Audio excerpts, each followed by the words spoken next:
بسم اللہ الرحمن الرحیم۔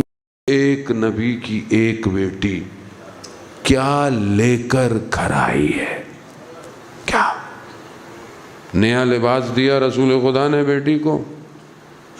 اپنی ازدواج کی موقع پر اپنا نیا لباس سائل کو دے دیا۔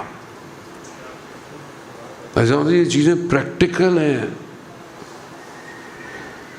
جب رسول خدا نے پوچھا بیٹی نیا لباس کیوں دیا؟ پرانا دے دیتی، پرانا دے دیتی۔ کہا بابا میں بھی تو آپ سے سیکھا ہے، آپ جب اپنے تن کا لباس اتار کر فقیر کو دے سکتے ہیں۔ یا رسول اللہ، یہ کہاں جا رہا ہے گھر؟ کس کو راضی کرنا چاہتا ہے؟ وہ رضا کہ جس کے لیے پوری کائنات خلق ہے، میرا گھر اس رضا پہ ہے کہ نہیں ہے؟ میں اپنی بیٹی کو کیا بھیج دیں؟ میں کہ اس کی تربیت کیا کر رہا ہوں؟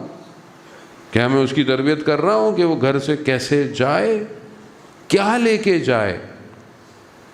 یہ کہ دینا منع نہیں ہے، منع کوئی نہیں کر رہا آپ اپنی بیٹی کو نہ دیں یا آپ نہ، لیکن اصل کیا دینا ہے اس کو؟ کیا وہ اصل جو اس کے باطن کی تربیت ہے وہ میں دے رہا ہوں بیٹی کو؟ کہ بیٹا مشکلات میں خدا کے دروازے کو مت چھوڑنا، اللہ کی راہ میں اپنی ذات کو گم نہ کر دے، اپنے گھر میں احترام کرنا، صبر اور تحمل کرنا۔ مگر اس گھر سے زیادہ کسی کے اوپر مصیبتیں پڑی ہیں۔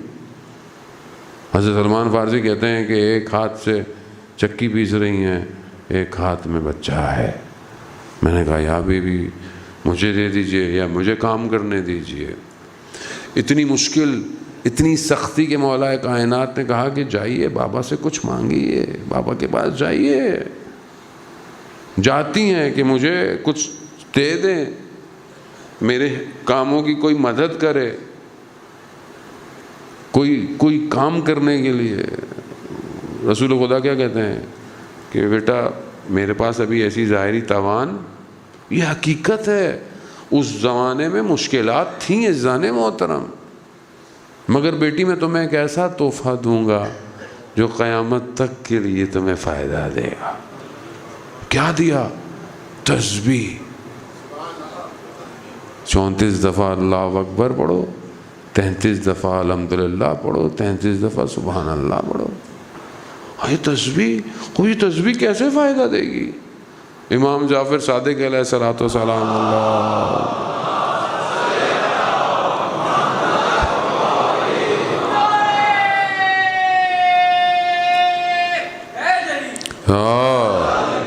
امام فرماتے ہیں کہ جو نماز کے بعد واجب اپنے گھٹنوں کو بلند نہ کرے اور اس تسبیح کو پڑھے، اسے یہ تسبیح 1000 نوافل کے برابر ہے۔ 1000 نوافل میرے نہیں، امام کے۔ عزیزان محترم، یہ تسبیح راز کشا ہے۔ ہم تفکر کے ساتھ اس تسبیح کو نہیں پڑھتے۔ اللہ اکبر کیوں ہے؟ کیوں پہلے اس کی کبریائی کا ذکر کیا جا رہا؟ خوب یہ تکبیر آسان نہیں ہے۔ وہی وجود سے کہنا ہے کہ وہ سب سے بڑا ہے۔ جب وہ سب سے بڑا ہے تو پھر اس سے بڑی کوئی اور چیز نہیں ہے۔ جب اس سے بڑی کوئی اور چیز نہیں ہے تو پھر باقی سے گھبرانا کیسا؟